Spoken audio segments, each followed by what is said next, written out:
అంకాలమ్మగూడూరు గ్రామంలో ఒక horticulture assistant రైతుల దగ్గర శనగలు పంచుతామని చెప్పి రిజిస్ట్రేషన్ చేసుకుంటూ పెద్ద ఎత్తున డబ్బులు కలెక్ట్ చేయడం జరిగింది. దాదాపు 20 లక్షల రూపాయలు డబ్బులు కలెక్ట్ చేయడం జరిగింది. దానికి తోడు ఒక 40 టన్నుల ఎరువులు కూడా పంచుతామని చెప్పి రైతుల దగ్గర చలాన్లు కట్టించుకోవడం జరిగింది. కట్టించుకున్న తర్వాత రైతులు కూడా ధైర్యంగా హార్టికల్చర్ అసిస్టెంట్కు శనగ పంట రిజిస్ట్రేషన్ అంటే ప్రభుత్వానికి కట్టే డబ్బే కదా అని చెప్పి ధైర్యంగా డబ్బులు కట్టారు రైతులు. కట్టించుకున్న తర్వాత మొత్తం డబ్బులు కట్టించుకున్న తర్వాత అగ్రికల్చర్ అసిస్టెంట్ పూర్తిగా అబ్స్కాండ్ అయిపోయినాడు. కనపడ్డంలా 3 వారాలు అవుతా ఉంది. రైతులు వ్యవసాయ ఆఫీస్ దగ్గరికి, పోలీస్ స్టేషన్ దగ్గరికి, రాజకీయ నాయకుల దగ్గరికి తిరగని చోటంటూ లేదు. అందరి దగ్గరికి పోయారు. గడిచిన వారం రోజులుగా ఈ విషయం మీద ఎస్పీ గారితో మాట్లాడినాం, 2 సార్లు మాట్లాడినాం. అదేవిధంగా జేడీ అగ్రికల్చర్తో మాట్లాడినాం.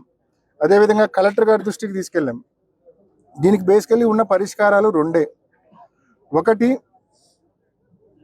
పోలీసులు ఆ ప్రవీణ్ అనే వ్యక్తిని అదుపులోకి తీసుకొని అతను ఏదైతే హార్టికల్చర్ అసిస్టెంట్ మోసం చేసి ఇంత డబ్బులు తీసుకొని వెళ్ళాడో అతని దగ్గర డబ్బు రికవర్ చేసి రైతులకు ఆ డబ్బు పంచడం ఒక ఆప్షన్. 2వ ఆప్షన్ ఏంటంటే కలెక్టర్ గారు ముందుకు వచ్చి, ఇప్పుడు ఎందుకంటే వీళ్ళందరూ డబ్బులు కట్టింది ఎవరికో కాదు, ప్రభుత్వానికే డబ్బులు కట్టింది. ప్రభుత్వానికి డబ్బులు కట్టి మోసపోయినారు రైతులు.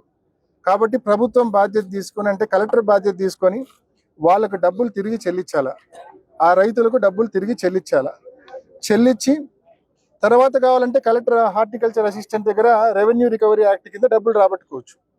ఆ చట్టం ప్రయోగించే పవర్ కూడా కలెక్టర్కి ఉంది.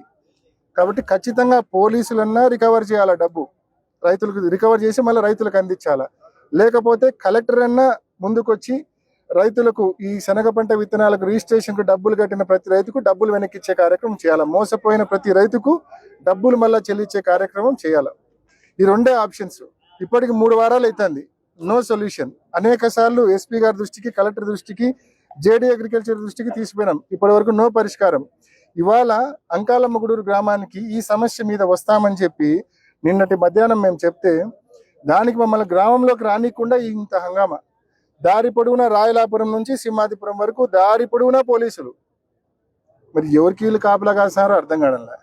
నిన్న రాత్రి 144 సెక్షన్ విధిస్తూ మా అంకాలమ్మగూడూరులో ఉన్న నాయకులకు, రైతులకు అందరికీ నోటీసులు. మీరు ధర్నా చేసినా, లేకుంటే సచివాలయానికి పోయినా, లేకుంటే అసలు ఎంపీ ఊరికి వచ్చినా, ఏం చేసినా మీ మీద కేసులు పెడతాం. ఏమి దౌర్జన్యము? ఎవరికి కొమ్ము కాస్తారు మీరు? దొంగతనం చేసి పారిపోయిన హార్టికల్చర్ అసిస్టెంట్కి మీరు ఏమైనా కొమ్ము కాస్తాంటారా?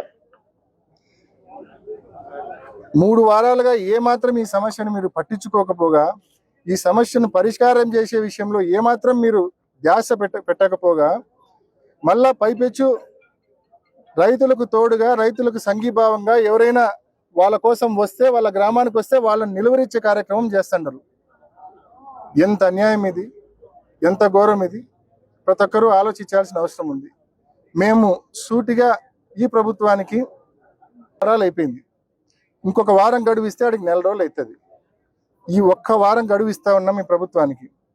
ఈ వారం రోజుల లోపల పోలీసులు రికవర్ చేసి డబ్బులు వెనక్కి కడతారా, లేకుంటే కలెక్టర్ గారు ముందుకొచ్చి ఆ డబ్బులు, ఎందుకంటే ప్రభుత్వానికి చెల్లించిన డబ్బు కాబట్టి, ప్రభుత్వానికి చెల్లించి రైతు మోసపోయినాడు కాబట్టి కలెక్టర్ గారు ముందుకొచ్చి రైతులకు, మోసపోయిన రైతులకు డబ్బు తిరిగి చెల్లిస్తారా?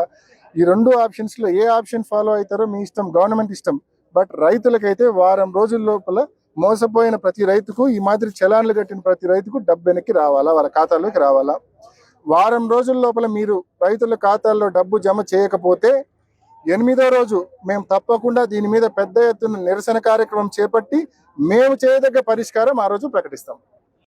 ఒకటి, అడిగింది కార్తీకో అవినాష్ రెడ్డో అయితే ఆలోచించాలా. అడిగింది గవర్నమెంట్ ఎంప్లాయీ అడిగినాడు. సో గవర్నమెంట్ ఎంప్లాయీ అడిగినాడు కాబట్టి నమ్మకంతో డబ్బులు కట్టినారు. అతను ఏదైతే రిసిప్ట్లు మీకు ఇచ్చిన రిసిప్ట్స్ కొనియండి, చూపిద్దాం. రిసిప్షన్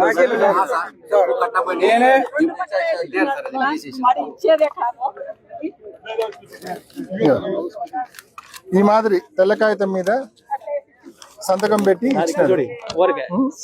ఈ మాదిరి సీల్ ఉంది.